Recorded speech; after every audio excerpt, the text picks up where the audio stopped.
রাসূল করিম সাল্লাল্লাহু আলাইহি ওয়াসাল্লাম বলেছেন, যখনই দুনিয়ার আয়ু শেষ হয়ে যাবে, দুনিয়ার আয়ু শেষ হয়ে যাবে, অর্থাৎ পৃথিবী কিয়ামতের আগেই, কিয়ামত পর্যন্ত দুনিয়ার বয়স, এমন সময় আসবে তোমরা সময়কে গণনা করার সুযোগ পাবে না। অর্থাৎ একটা কাগজে আগুন ধরাই দিলে যেমনি মুহূর্তেই শেষ হয়ে যায়, কিয়ামতের আগের যে সময়টুকু আসবে সেই রকমই স্পিডলি দুনিয়ার থেকে সময় চলে যাবে। আল্লাহু আকবার বলেন। সেই হাদিসের ১,৫০০ বছর আগের হাদিসের বাস্তবতা আজকের বর্তমান সময়ে আমরা সবাই সাক্ষী, ঠিক কিনা বলেন আমার ভাইরা। এরপরে গতকাল আরেকটা দৃশ্য সামনে আসলো। কাঁচা মরিচ দেখছেন না? ছোট না বড়? দেখলে একবারে বটবটি সিমের মতো লম্বা, আপনারা লব্বসই বলেন, এত বড় বড় লম্বা মরিচ, তাই না? এটা হচ্ছে কিয়ামতের আলামত। যত দুনিয়ার আয়ু শেষ হয়ে যাবে, ফল ফলাদির অংশ বেড়ে যাবে এবং বড় হয়ে যাবে। এই যে আনার, কিয়ামতের আলামতের একটা বই পড়তে গিয়ে হাদিস পড়লাম, আমরা যে আনার খাই না আনার, কিয়ামতের আগে আগে একটা আনার এত বড় হবে সাইজ, আনারের কুলের ভিতর একজন মানুষ বসবাস করতে পারবে। আল্লাহু আকবার বলে। বড়ই গুলা বড় বড় হয়ে যাবে। আপনারা সোশ্যাল মিডিয়া দেখতে পারেন, দুইটা বড় 1 কেজি, দেখলে পিয়ারা মনে হয়। রাসূলুল্লাহ সাল্লাল্লাহু আলাইহি ওয়াসাল্লাম বলেছেন ১,৫০০ বছর আগে এটার বাস্তব দৃশ্য সাক্ষী আজকে আমরা দেখতে পাচ্ছি, ঠিক কিনা বলেন? তার মানে হচ্ছে কিয়ামত খুব সন্নিকট। কিয়ামত কি সন্নিকটে, সময় শেষ। বলেছিলাম কখন জানি সূর্য পশ্চিম দিকে উদয় হয়, তো আবার দরজা বন্ধ হয়ে যায়। আমার ভাইরা, এই যে রোজা গেল, আজকে রজব মাস, আল্লাহুম্মা বারিক লানা ফি রজব ওয়া শাবান ওয়া বাল্লিগনা রমাদান। এই যে রোজা এসে গেল, কোরআন নাজিলের মাস, কোরআন নাজিলের মাস।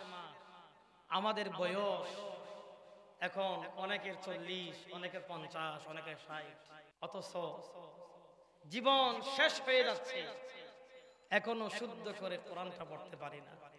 কোরআন নাজিলের মাস, রোজা রাখি, ভালো ভালো খাই, ঠিক মতো নামাজটা পড়তে পারি না। রমজানে রোজা রেখে নামাজ পড়ে না, আছে না? গতকাল একজন মুসল্লি যেখানে সামনে এশারের সময় ধরলো, হুজুর একটা মাসালা বলেন। আমি বলছি কি মাসালা বলতে হবে বলেন। হুজুর একবারে নাজেহাল অবস্থা। কি? আপনার আগেই রুকুতে চলে যায়, আপনার ইমামের আগেই সিজদায় চলে যায়। তো এটা তো নতুন না, এটা তো অনেকবারই বলা হয়েছে। তো আফসোস করলাম যে মানুষরা 5 ওয়াক্ত নামাজ পড়ার পরেও সঠিক নামাজটা পড়তে পারে না, সে আর কি কোরআন পড়বে? আমরা ইক্তাদাইতু বিহাযাল ইমাম এটা বলেই নিয়ত করলাম। তো ইমামের আগে যদি আপনি রুকুতে যান আর আপনি ইমামকে মানলেন, কথা বলেন না, ইমামের আগে যদি আপনি সিজদায় চলে যান, আপনি আর ইমামকে মানলেন, কথা বলেন না।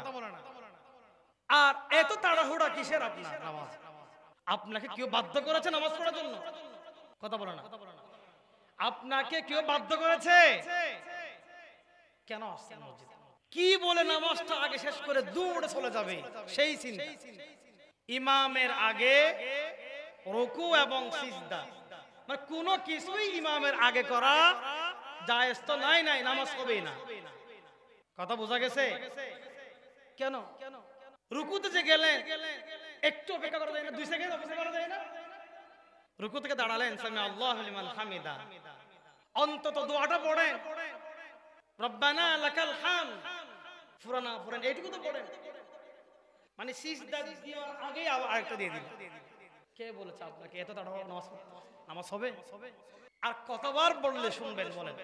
আরেক জাতীয় মুসল্লি দেখা যায় নামাজ চলে, দৌড়ে এসে, মানে নামাজ ধরার জন্য দৌড়ে আসে, ধাক্কা দরজা মারে, সবাই নামাজের মধ্যে আতঙ্কিত হয়ে যায়, কি না কি হয়েছে। আল্লাহ রাসূল এমন শিক্ষা আমাদেরকে দেয় নাই পুরা নামাজ চলে যাক, এক রাকাত পেয়েছেন, সালামের ইমামের সালামের পরে আর তৃতীয় রাকাত পড়ার সুযোগ আছে না নাই? কথা বলেন। যদি না থাকতো তাহলে আপনি হাত পা ভেঙে দৌড়ে আসেন, অসুবিধা নেই। যেহেতু ইসলাম আপনারে সহজ করে দিয়েছে, ইমামের সালামের পরেও আপনি নামাজ আদায় করতে পারবেন, পূর্ণ করতে পারবেন। কে বলছে আপনাকে দৌড়ে আসতে? জায়েজ না এইভাবে আসা। আসতে পারেন না? অনেক সময় আমি আসতে আধা মিনিট বা 1 মিনিট দেরি হয়ে যায়। মুয়াজ্জিম সাহেব, নজরুল ভাই যায়, আলী ভাই একামত আমাকে দেখে নামতে চায়, থাকে কেন না আমি আসছি কি আমার কি লস হয়ে গেছে? কথা বলেন। আমিও তো 1 মিনিট আছে একবার দূর এসে এভাবে দৌড়া আসা ইসলাম আপনার শিক্ষা দেয় নাই। যেহেতু পরবর্তী নামাজ পড়ার সুযোগ আছে, আস্তে আস্তে এই গেল। এরপরে মানে আর কিছু মানুষ আছে মানে এমন ভাবে আল্লাহ দিয়ানে চলে গেছে, মনে হয় এই জগতে নাই। মোবাইল আসছে আরো দিয়েছে ডিজে গান, মোবাইলের রিংটোন দিছে কি ডিজে গান অথবা ডিজে গানের সুর, মানে মোবাইল চলতেই থাকে, সে আর কোনোভাবেই বন্ধ করে না। সে এই জগতে নাই, আল্লাহর সাথে কানেকশন হয়ে গেছে। আর বাকি সবাই নামাজ ভুল হয়ে যাচ্ছে, এটা তো কোনো খবর নাই। আছে না নাই? এই ছোট ছোট মাসআলাগুলো যদি আপনারা না জানেন, জীবনে করলেন কি আপনি? মোবাইল আসছে, অন্যজনের নামাজ যেন ডিস্টার্ব না হয়, আপনি কোনো না আস্তে করে মোবাইলটা অফ করে দেন, শেষ। বাঁচতেই থাকে, বাকি যে নামাজ শেষ হয়ে যায়। আছে না নাই?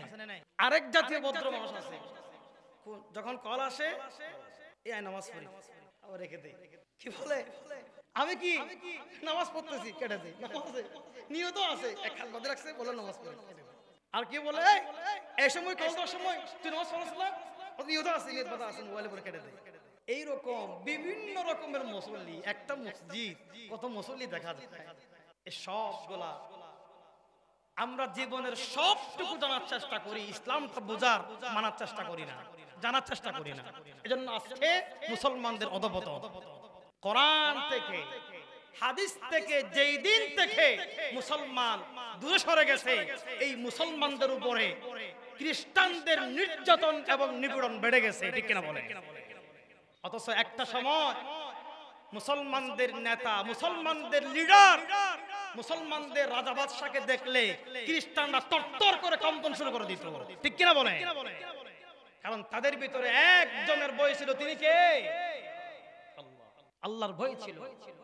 তারাকতু ফীকুম আমরাইন লান তাদিল্লু মা তামাসসাকতুম বিহিমা কিতাবুল্লাহ ওয়া সুন্নাত রাসূল। আল্লাহু আকবার বলেন। আল্লাহ রাসূল বললেন, আমি চলে যাচ্ছি, দুইটা জিনিস রেখে যাচ্ছি, কিতাবুল্লাহ ওয়া সুন্নাত রাসূল। আল্লাহর কিতাব এবং হাদিস যতক্ষণ পর্যন্ত তোমরা আঁকড়ে ধরবে, দুনিয়ার কারো শক্তি নাই মুসলমানদের একটা ফোসামের দিকে তাকায়। তো যেই দিন থেকে আমরা কোরআন থেকে দূরে সরে গেছি, সেই দিন থেকে আমাদেরকে কুত্তার মতো মুসলমানদেরকে পিটাই, ঠিক কিনা বলেন? দোষ কি আমাদের না তাদের? আমাদের। কোরআন বুঝি না, কোরআন পড়িও না, সেটা কি কোরআন? সেটা কি আবার? অনেক মুসলমানদের ঘরে কোরআন তো নাই, আছে না নাই? আর থাকলেও সুন্দর করে যোগদান দিয়া রেখে দিচ্ছে, সে আবার খাঁটি মুসলমান দাবি করে। বাপ মরলে 3 দিনে ফাতিহা, 40 ফাতিহা এগুলা দেয়। 40 দিন নামাজ পড়ে নাই, 40 ফাতিহা দেয়, আছে না নাই? এই হচ্ছে মুসলমান দৃশ্য। ফাতিহা দিয়ে কি জান্নাত পাবে? আমার ভাইরা, কোরআন নাজিলের মাস, কোরআন পড়তে হবে। আর পৃথিবীর সবচেয়ে মর্যাদাময় কিতাব, তার নাম কি? কোরআন। এর চেয়ে দামি, এর চেয়ে মর্যাদাময় কিতাব আল্লাহর জমিনে আর নাই। সুবহানাল্লাহ বলেন। দুনিয়াতেও নাই, আখিরাতেও নাই। সুবহানাল্লাহ বলেন।